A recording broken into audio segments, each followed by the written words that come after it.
কাইফা তাকফুরুনা বিল্লাহি ওয়া কুনতুম আমওয়াতান ফাহিয়াকুম সুম্মা ইউমীতুকুম সুম্মা ইউহয়ীকুম সুম্মা ইলাইহি তুরজাউন।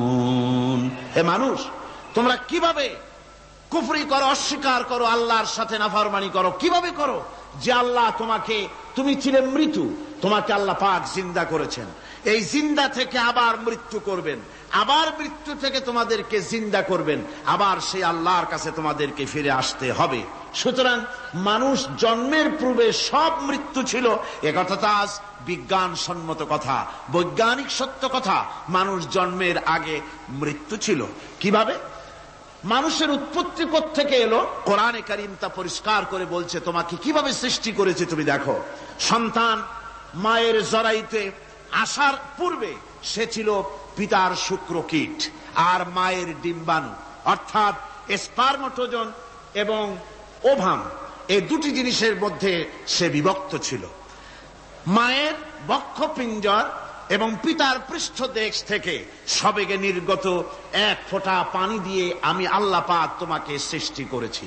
কোরআনে কারীম বলছে, হাল আতা আলাল ইনসানি হিনুম মিনাদ দাহরি লাম ইয়াকুন শাইআম মাযকুরা। মানুষের জীবনে কি এমন এক সময় এসেছিল না যখন সে উল্লেখযোগ্য বিষয় বস্তু হিসাবে পরিগণিত ছিল না? তোমার নাম ছিল না, পরিচয় ছিল না, কিছুই ছিল না, দুনিয়ার কেউ তোমাকে জানতো না, শুনতো না। আমি আল্লাহ পাক তোমাকে সৃষ্টি করেছি। তুমি কোত্থেকে এলে? কোরআনে কারীম থেকে তা জেনে নাও।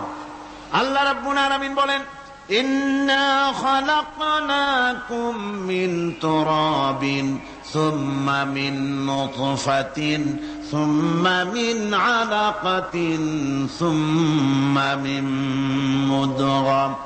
আমি রব্বুল আলামিন তোমাকে সৃষ্টি করেছি মাটির উপাদান দিয়ে তৈরি করলাম।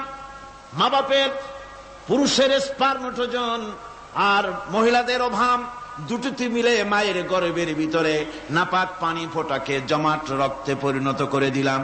এই জমাট রক্তকে গোশত বানালাম, কচি কচি হাড় দিয়ে একটা বডি, একটা স্ট্রাকচার তৈরি করলাম। তারপরে ফাকাসাউনাল ইযামা লাহমা, গোশত দিয়ে, রক দিয়ে, চামড়া দিয়ে সুন্দর করে ছাউনি দিয়া মায়ের গর্ভের ভিতরে আমি আল্লাহ রব্বুল আলামিন তোমাকে বানাইছি।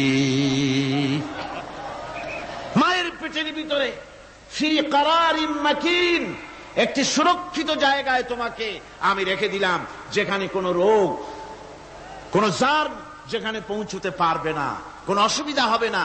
এমন একটা জায়গায়, এমন একটা ইন্টেনসিভ কেয়ার ইউনিটের ভিতরে রেখেছি। সুবহানাল্লাহ ওয়া বিহামদিহি। একটা ইন্টেনসিভ কেয়ার ইউনিট যেখানে কোন রকমের কোন জার্ম প্রবেশ করে বা করবার কোনো ক্ষমতা নাই কারো। এমন একটা যে একটা প্যাকেট, সুন্দর একটা প্যাকেট, একটা কভারের মধ্যে তোমাকে তৈরি করা হলো মায়ের পেটের মধ্যে।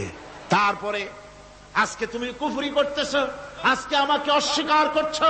ওই গর্ভের ভেতরে আমি ইচ্ছে করলে রক্তের পিণ্ডের আকারে মায়ের গর্ভ থেকে আবর্ষণ করে দিতে পারতাম, দুনিয়ার মুখ দেখতে পারতে না।